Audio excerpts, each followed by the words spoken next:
réunir les observations scientifiques avec mon expérience, mais aussi avec les connaissances de diverses cultures, m'a amusé ce dimanche. Alors j'espère que ça sera pas trop compliqué pour vous. On va parler de la mort.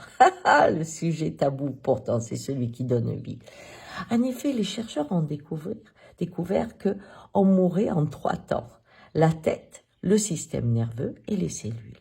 La tête, surprise. On pensait que, en manque d'oxygène, les cellules, là, les neurones, je veux dire, eh bien, s'endormaient et hibernaient. Eh bien oui, jusqu'à ce qu'il y en ait une qui craque, qui s'ouvre, qui mette les transmetteurs et qui contamine l'ensemble de nos neurones comme jamais de votre vivant vous pourrez le faire. Et cela crée une explosion brouillée d'une information intense. Et c'est ça la mort cérébrale. Une explosion dans la connaissance. Ensuite, la mort du système nerveux, c'est une vague bleue qui va de haut en bas. Intéressant parce que nos chakras partent d'ici, c'est le bleu, et ouf, on descend à la terre. Eh bien, cette vague bleue, c'est le système nerveux qui contamine l'ensemble des systèmes pour détruire le corps dans cette expression-là. Et enfin, quand il reste encore des cellules vivantes, ces cellules s'individualisent. C'est incroyable. Et elles remontent au temps du début du fœtus pour trouver le désir de l'origine. Et elles remontent encore au temps où on n'avait pas d'oxygène et où on pouvait créer de l'énergie. Et elles créent un système immunitaire fou jusqu'à ce qu'elles comprennent que le corps est mort et qu'elles ne peuvent pas s'implanter, elles ne peuvent pas renaître. Et là, elles s'autodétruisent. 3 étapes. Vous me direz. Ces 3 étapes, je les ai observées quand j'avais 15 ans avec mon grand-père. Il a eu une illumination avec les yeux qui se dilatent. Et je me dis, en fait, vous voyez nos yeux, nos fenêtres, qui sont en fait des cinémas, des écrans dans lesquels on projette nos visions pour nous donner notre réalité, eh bien, ils s'ouvrent, ils se dilatent tellement la réalité est énorme. Et c'est ce que j'ai vu dans ses yeux. Mais il me disait aussi, j'ai froid. Et la seule réaction que j'ai eue, c'est de masser ses pieds. Et donc, quand on voit que l'âme, comme le disent certaines cultures, partirait à partir des pieds, c'est vrai.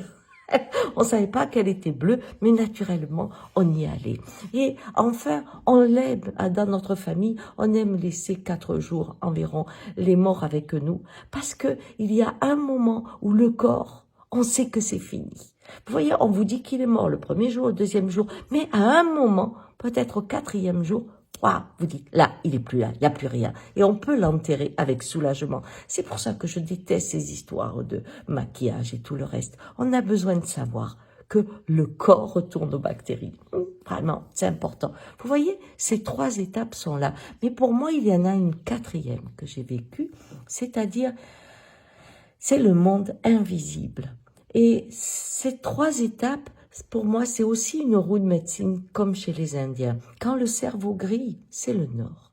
Quand le système nerveux s'effondre, c'est l'ouest. Et quand les cellules font leur dernière ronde, eh bien, c'est le sud. Mais il reste l'est, là où il y a l'esprit, où il y a le monde invisible. Et là, on se retrouve avec les 40 jours. C'est-à-dire les 10 premiers jours qui sont des cycles de 9 plus 1, comme on retrouve en Asie, eh bien, on se retrouve au nord avec cette explosion qu'il y a eu du cerveau. On se retrouve avec cette trace qu'on appelle des fois le corps astral. Et là, elle reste jusqu'à ce que toute l'énergie de cette mémoire s'en va. Et là, si vous voulez réouvrir ou recommuniquer avec cette mémoire, c'est vous, de votre vivant, qui devez mettre l'énergie pour faire marcher le disque dur, d'accord? Mais là, elle s'en va. Ensuite, elle arrive à l'ouest, là où est le système nerveux. Et là, c'est pareil, c'est toute son individualité, sa spécificité qui se meurt. Et à nouveau, c'est 10 jours. Et puis arrive le sud. Et là, c'est cet attachement au monde qui meurt. Et enfin, on rejoint l'est. Et c'est là où l'être que vous aimez est partout.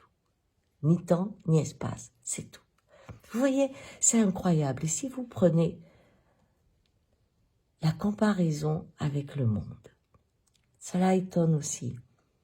Nous allons peut-être avoir une explosion de connaissances. avec en même temps les systèmes qui irriguent notre corps, comme l'eau, la chaîne du vivant et tout ça, peuvent disparaître.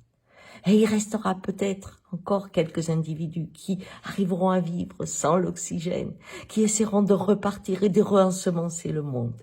Mais aussi, il y a un moment, ils sauront que le monde est mort. Vous voyez, et ils retourneront à la source de vie avant que les expressions reprennent. C'est passionnant quand vous mettez l'information à votre niveau, dans votre expérience, et que vous la mettez au niveau du monde. Vous sentez cette harmonie, cette cohérence. Et ça, c'est ce qui amène la paix. Au revoir.